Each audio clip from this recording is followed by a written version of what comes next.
for Pitmaster and the Doc. Are we on? We're live! What? Are you serious? Okay. Hey guys, Pitmaster here. I'm here with the Doc. John, good to see you. Good to see you, man. Well, we see each other every day, but we say that for the podcast. But anyway, in fact, my wife is jealous that we spend too much time together, and she's very bitter about it. You should have her on the podcast. That's do her some problem. therapy. She needs more in therapy, being with me. But anyway, we got a lot going on. We're going to talk about the fights that were this past Sunday. Why are they Sunday instead of Saturday? It's a holiday. Yeah, So Monday was a holiday. President's Day. I know why. So I don't know. They seem to do that when there's a 3-day weekend. okay, so they were on Saturday. It was a good card. It was in between a pretty good and a very good card. It wasn't really quite very, very good, but it was pretty damn good. I mean, I love this fight the most because of its Bushido. I think this is like the Bushido card, and there's always like in every card, there's some really good examples of Bushido or respect or honor or whatever you want to call it. But this fight, there was a lot of it. I mean, right from the first fight of the main card, I mean, you can't get much more respectful than Sage Northcutt. You really can't. I mean, he's calling his coach, he doesn't even call his coach, and that's respectful. He calls him Mr. Faber. I mean, he's like I don't know if he's faking it, which I don't think he is, or he's really like that, and I do think he's really like that. But this guy's like one of the most respectful. He calls his opponent Mr. Gowdy. I don't know how often Uriah Faber gets called Mister anyway, because he's like isn't he a California kid or something? He looks like he's 12, and he looks like a surfer. He looks like a surfer / skater, and he's one of the nicest guys. Great businessman, great fighter, huge heart, great trainer.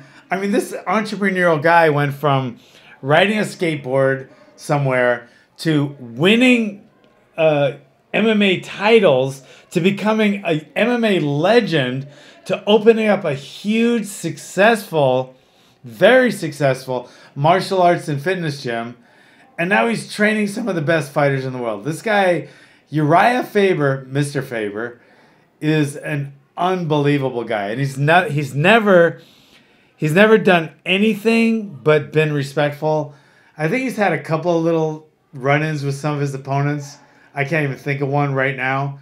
But every time I've seen him interacting with people, anytime I've seen him in the cage, he's been nothing but a respectful surfer dude.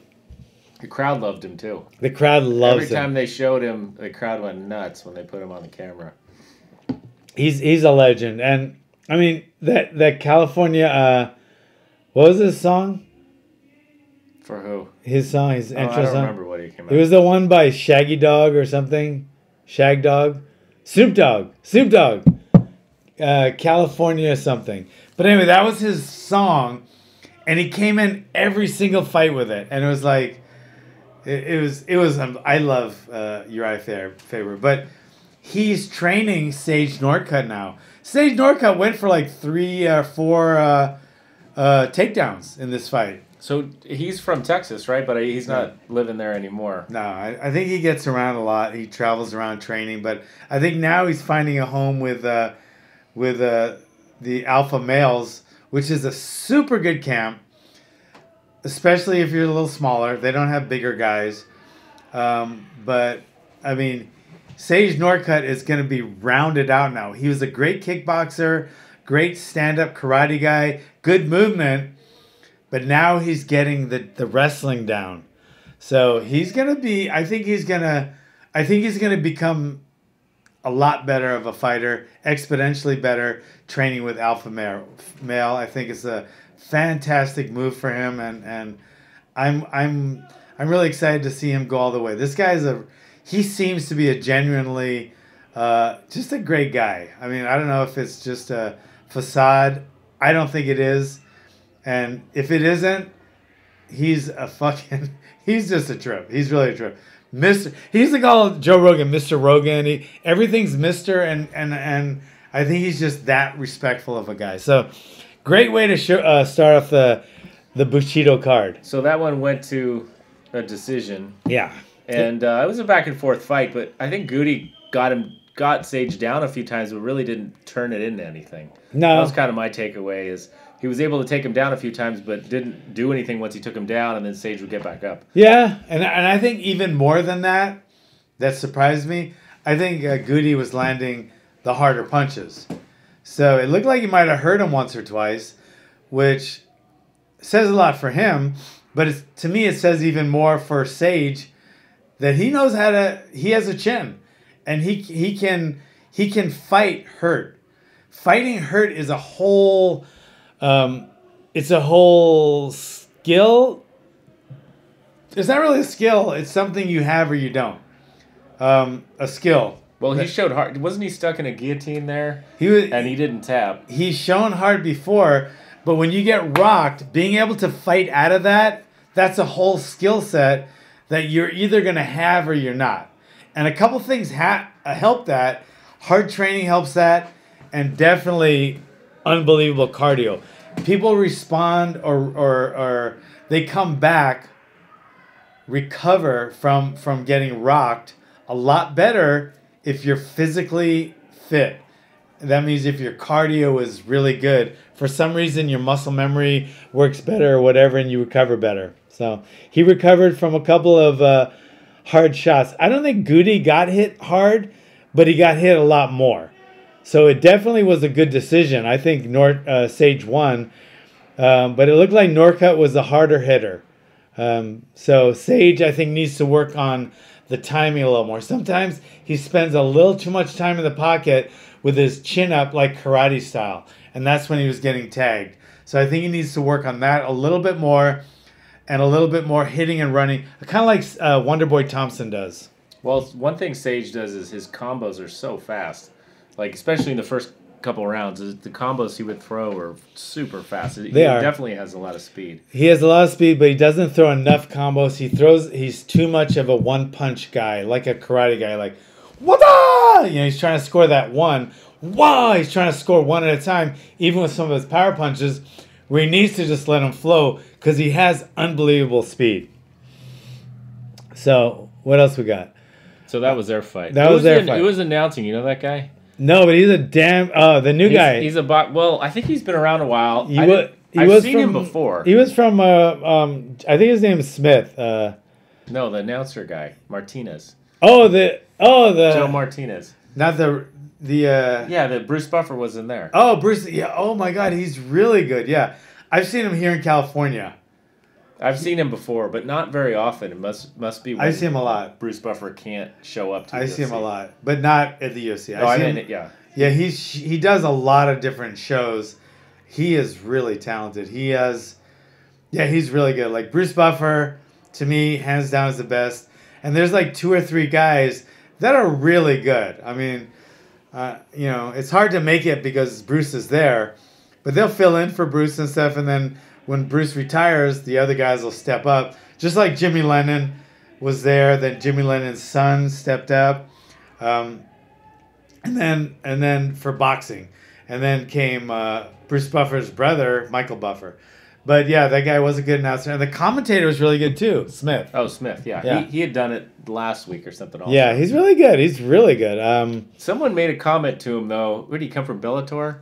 I think it was Davis made a comment to him like... oh, you're new here. You don't know me, but this is what I do, or something like that. He made a comment to Smith in the ring. Which Davis? Or Lewis. Who was it? Lewis. Oh yeah. Lewis made a comment to him. Yeah. I bet he took it well. He's a pretty sharp guy. Yeah, it was good. All right, so what we got next? What was after that? The Peterson Davis fight. Not much to say about this one. It was a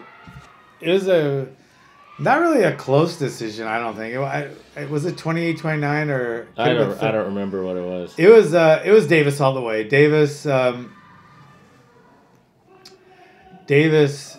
is he seems to have it all. I mean, he had a lot of skill, much more than I've never really paid attention to him before, but I'm definitely gonna now. I mean, this guy came on pretty good. Let me see his record.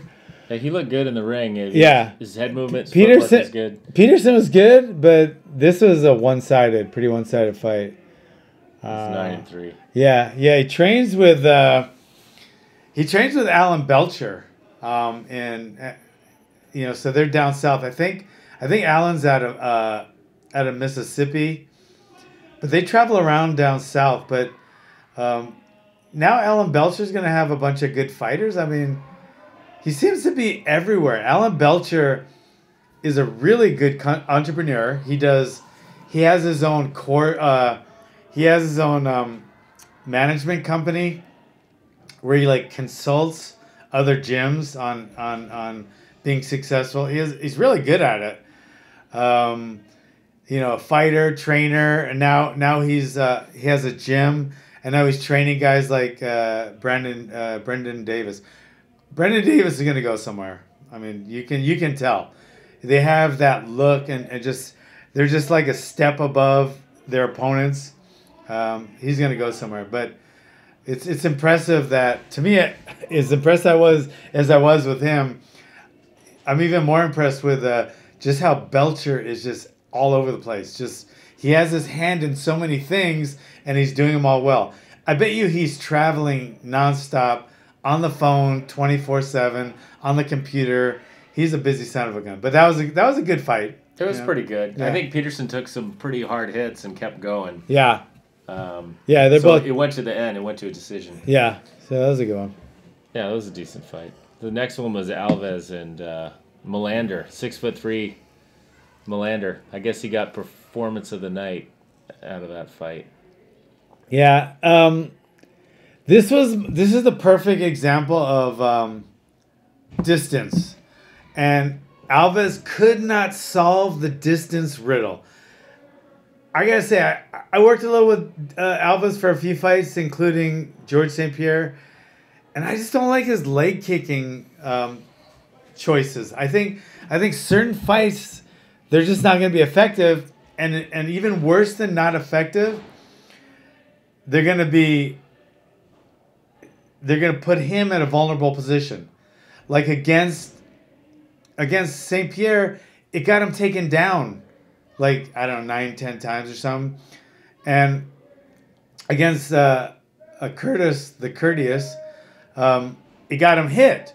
Sometimes the leg kick just doesn't work, and sometimes you got to know when to throw it, when not to, and sometimes some fighters, the leg kick is just not going to be effective, and I think against this opponent, I think it was counter-effective, and it actually was part of the reason that he was getting tagged so much was when you throw a leg kick and you're a shorter opponent, right, you can get tagged.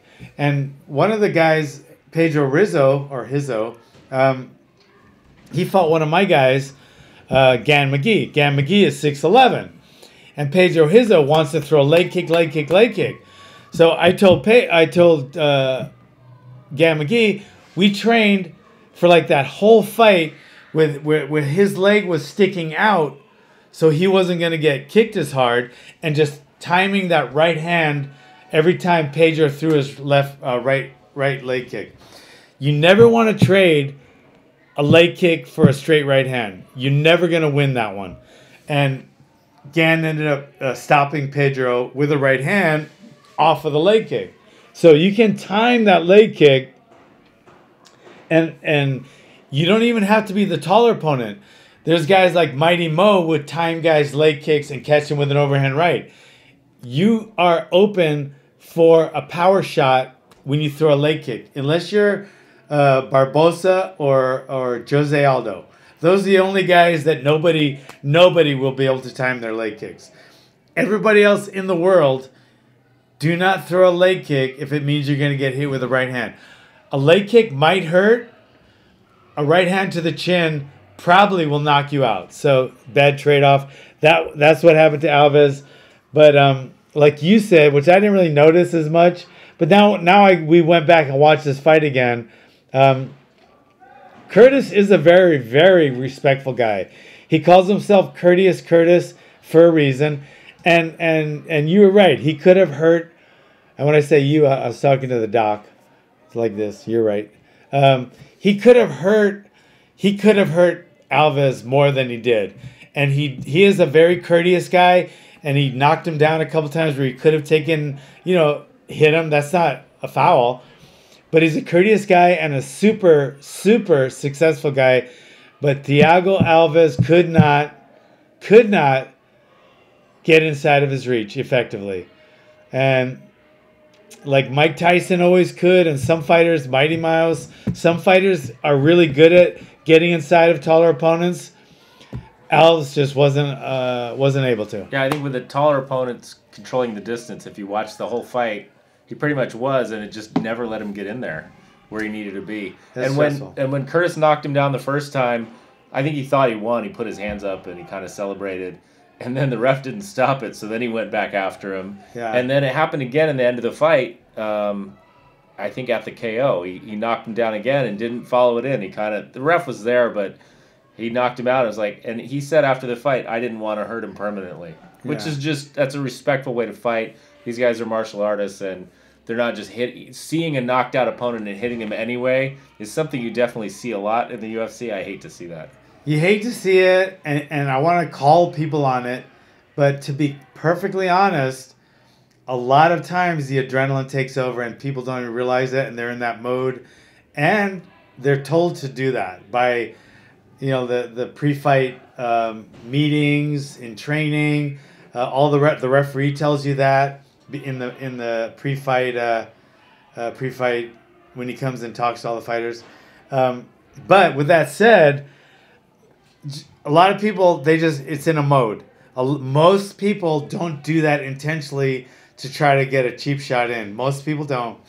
I have seen it done once in a while, and that's the exception more than the rule. I don't like to see it at all.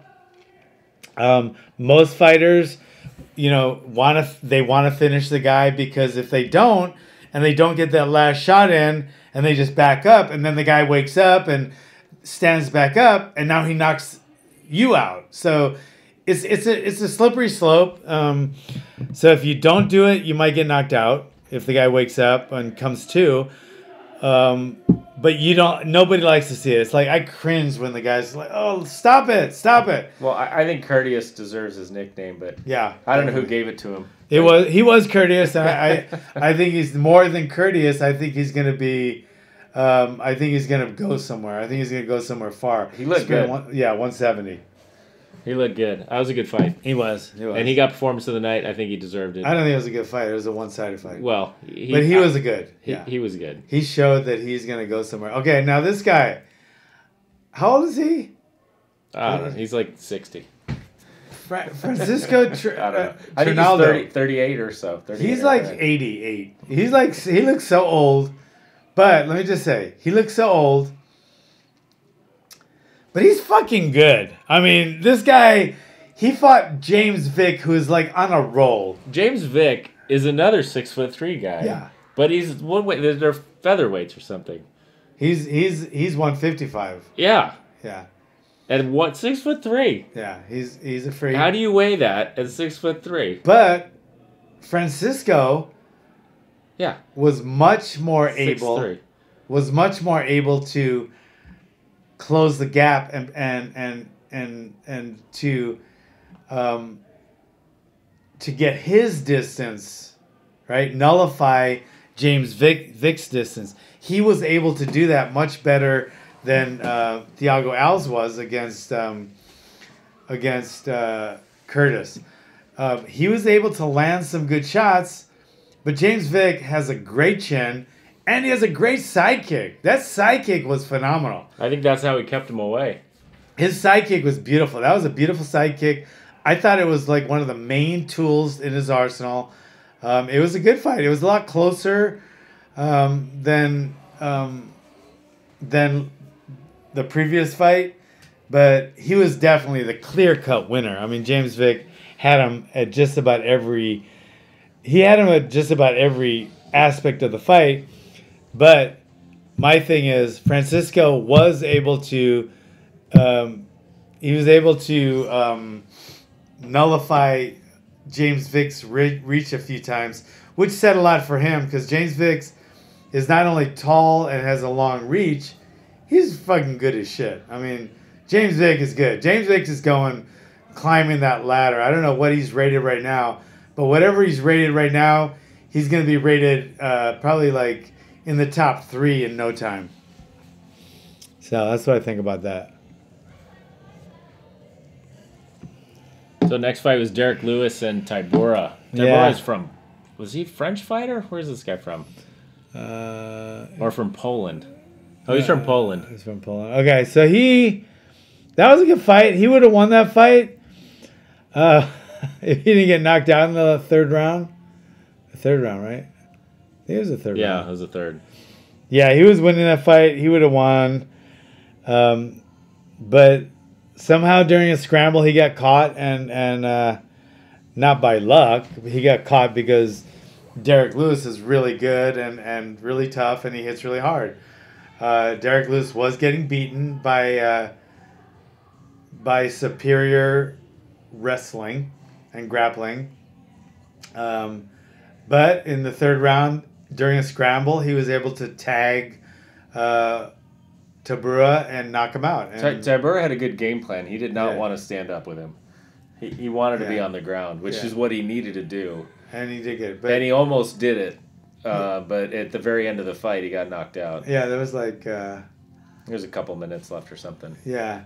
Yeah, he was winning that fight. He was out grappling Derek, and he was definitely frustrating him. But then Derek, man, he's fucking hits hard. And during one of the scrambles in the last round, everybody thought, yay, Tybura's on his way to a victory. And then everything changed, right? Everybody has a plan until they get punched in the face. And he had a plan, then he got punched in the face. The plan didn't quite turn out the way he wanted. It didn't end the way he wanted. And Derek got a KO. Bang. Yeah, so, and he's And nothing but respect again. I mean, let's go back through those fights. All those fights showed respect. All those fights that we were just talking about. I mean, Vic and Trinaldo, nothing but respect. They showed respect, talked about respect. They talked respectful to each other. Derek Lewis, I mean, he looks like, an angry guy. Nothing but respect. The guy's so respectful. Alves and Curtis, nothing but respect. These guys showed such respect on this card. Now, we talk about respect. Let's go to this last card. This was another level of respect. I mean, they were hugging before the fight started. They were actually embracing, like, love you, bro. We're going to go out there and give the fans a good fight. I saw the weigh-in, and Yancey brought a cowboy hat to Donald at the weigh-in and gave him a present. He gave because they got paniolas back in Hawaii. What's a paniola? A paniola is like a Hawaiian cowboy because there was a lot of cowboys in Hawaii. They came over and bought beef over there in the 1800s. And actually, at one time, the Parker Ranch was the biggest beef ranch in the country, maybe even the world. But there's a lot of cowboying especially on the Big Island, and they call them paniolas. And so they have paniola hat, which is a little different than a regular cowboy hat, but it was unbelievable to watch these guys like hug each other, then beat the shit out of each other. It's like, I mean, you would expect hug each other, maybe they're buddies, so they're gonna like just put on a little show. These guys were trying to kill each other, and then and then after the fight, they're right back to hugging, and freaking Donald Cerrone points out his grandma in the audience, and Yancey jumps after being just knocked out like a minute ago. he jumps over the cage, goes over and hugs and kisses Donald Cerrone's grandmother. That's a local thing, and Yancey's very local Hawaii. That's a Hawaii style. thing? Yeah. Yeah. And so he ran over and he hugged Tutu. That's, call him Tutu. And he ran over and hugged her and gave her a kiss. And it was so cool because the announcer said, wow, that's weird. He's jumping over the cage to go kiss his grandma. And he's like, and then the other announcer was like, no, that's not his grandma. That's Donald Cerrone's grandma. He jumped over the cage after being knocked out to hug his opponent's grandmother. That's got to be a first. That's more than a first. That's a first and never again. That was crazy. Then they came back. I mean, right after he got knocked out, they're hugging after they got knocked out. Hugged before the fight. This might have been my favorite fight of all times. It was unbelievable. It was a short fight, too. It was, it was over right at the end, like seconds left of the first round. Oh, my God. So that knockout came literal, like 2 seconds left. Oh, and you can't. The referee doesn't know the time, and he's not supposed to. Well, that knockout, though, if you watch that back, and Yancey's feet and legs just buckled. He like stumbled around the canvas and then fell down. He was not in a position to fight anymore. And that was unbelievable. So probably my favorite fight. And I put it up on YouTube. I put it up on Facebook, that part, because I loved it so much. They took it down. They threatened to ban me from Facebook. Sorry. They took it off of YouTube, too. Yeah. Yeah. Good job, John. Fuckers. But anyway, so great fight. I want to thank Donald Cerrone and Yancey for that unbelievable fight. And if you guys saw Berkman, and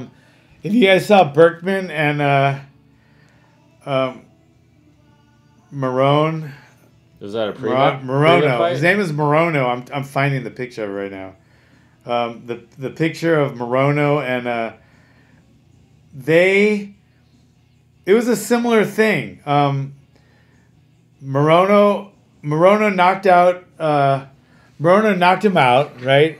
Oh, you can't see it from up there. Huh?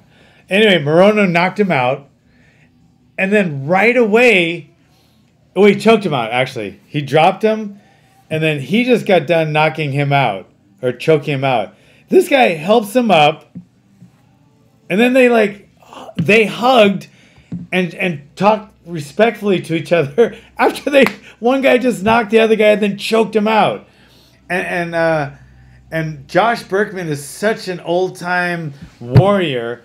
I was just so happy to see that. It was like, this fight card was my favorite fight card of all times now.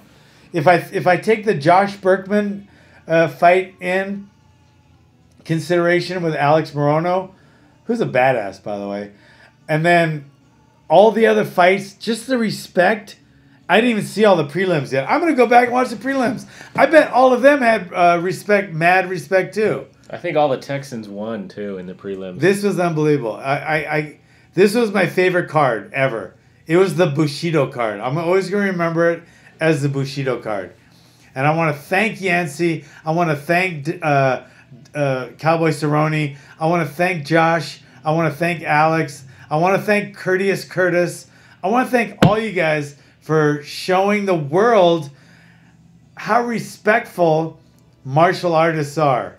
And you guys rocked. I was so impressed with that. So this is boom. A big contrast too to like a couple months ago when we were talking about all the nonsense and talking. All the bullshit. It's really, I don't like it, and I think some people like it, but I don't like that stuff. I don't think it's great for the sport. I think seeing these athletes compete as athletes and then respect each other. It's so much better. Yeah. And you know who changed a lot of it? I mean, to be honest, like there was like a line. Rose. Yeah, we talked about that. Yeah, Rose. You know, Rose when she beat Joanna, and she didn't say a word before the fight. All the pre-hype, Joanna was yapping. I'm not saying anything bad about Joanna, but Rose was just quiet. And then after the fight, she just said, with all the hate going on, all the talking, Well, I don't want to talk. I just want to perform. I want to fight. I want to love. You know, it's just, it was so good the way she said it. She's one of my favorite fighters now because of that. I hope she wins every fight she fights in from now on. Texas. These fights were in Texas. Unbelievable. Great state. There again, like I was saying about the Australian fans, how good they are. Texas was the same way. Great fans. Texas. They were really cheering for all their fighters there. And if I didn't have family here, I'd probably move either to Arizona or Texas. Yeah, they'd have you in both. I would take it. But I got family here. My family's not going anywhere, so guess what? I'm not either. But anyway, so what else are we gonna talk about? We're gonna talk about a couple more things. One thing. This is off topic a little, but I don't mind being off topic a little. Threats. For all you guys watching out there, you got to remember something. If somebody makes a verbal threat on you, you need to take it seriously. Whether they're close enough to do it, where you need to respond immediately, because they just said the biggest predictor of physical violence is a threat of physical violence. That's the biggest predictor. In other words, they call it assault and battery for a reason. Because assault and battery are different, right? Battery means hitting. Assault means saying I'm going to hit you. And they usually just put it together now because most people say they're going to hit them, then hit them. Say they're going to school shooting, they're going to do a school shooting, then go do a school shooting. Say they're going to, kick their butt, then kick their butt. So you have to take verbal threats seriously. And if that means they do it on the phone, call the cops. Make a report. Make sure they file a report. Okay? If they do it standing next to you and they're capable of doing it, respond appropriately. Take verbal threats seriously, people. There's too many people that, I'm going to kick your ass, and they just stand there going, whatever. Next thing you know, the guy's on the ground in a coma. Guess what? The guy just said he was going to kick your ass, then he did. So if somebody says they're going to kick your ass, you know what you got to do? Kick their ass. That's all. That's what I got to say. If they're in your face. If they're in your face. Yeah, you gotta. Don't go over to their house. You gotta add that, John. Yeah, you don't go to their house. Like if somebody says on the phone, I'm gonna kick your ass, I'm gonna come over and kick your ass. Don't get your gun and drive over there and shoot them. But do get your gun and then call the cops because they said they're gonna come over. Assume that they are. All right, assume that they are. What do you do though when you've already reported it to the FBI, and then the kid's still in school or whatever? Yeah, that's the scary thing with what's happened recently. Yeah, it's that law enforcement knew about it. It's scary because they want to make all these new laws, like all these new, laws about guns, but they're already in the books. Start backing them up. You know what I mean? Start whatever, arresting when you should. So I mean, they're already there. Nothing's changed since 15 years ago, but it's just, a lot of times that they're not enforced. So there's so many laws out there now, but a lot of times they're not enforced. So I think enforcing those laws instead of putting new ones in place is much more important. So anyway, we're not a political station though. No, it's not. That's a non-political issue though. Yeah, getting shot is that goes beyond politics, guys. It's what happens after. Like some political people, as soon as somebody gets shot or 17 people get shot, instead of saying, we got to fix this, they go, you did, instead of like, oh shit, we got to change it and be realistic. Well, I think everyone can agree that no one wants that to happen. Never again. Yeah. No. So there's all kind of ways we could fix that, but we can't change the world right now. But anyway, anything else? Anything else? I think good. No. Always, I'm looking at I'm talking to the screen, but the camera's there. That's how smart I am. Like the camera's there and I want to talk to the camera, but I'm like talking to the screen. Talking a little copy of yourself. Wow. Is that like completely stupid? Anyway. All right, guys. If anybody threatens you, take it seriously, please. It could save your life. Thanks for coming, guys.